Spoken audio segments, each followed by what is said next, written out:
Bonjour à tous.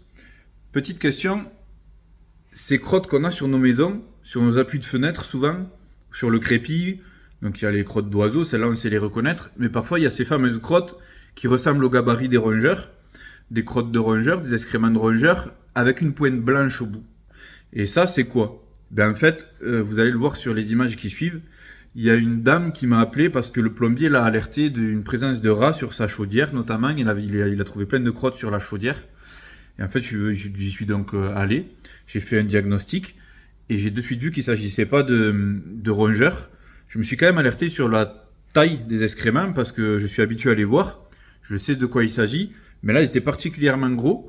Et en fait, il suffit d'intercepter les informations du client, de les lier à notre diagnostic et bien souvent, tout tombe sous l'évidence.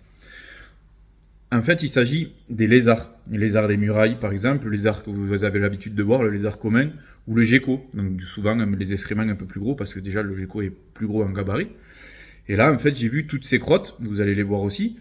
Et cette fameuse pointe blanche, c'est l'urate qu'on appelle.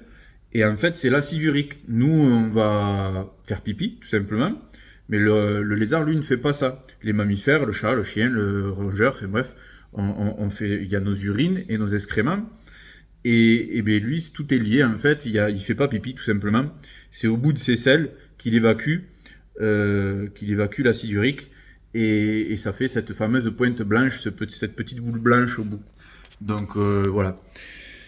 Vous allez le voir, là, enfin, je sais pas si on le voit bien sur la vidéo, mais en tout cas, il y en a certains, ils étaient assez gros, quoi. Et du coup, je me posais quand même enfin, je restais pas dans le doute. Je savais qu'il s'agissait pas de rongeurs, mais ça me paraissait drôlement gros.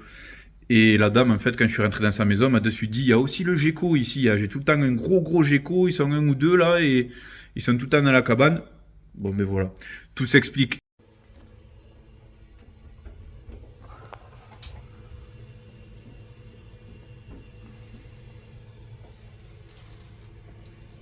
Surtout, n'hésitez pas à vous abonner, à me laisser un petit like. Ça me donne énormément de force. Je vous remercie par avance.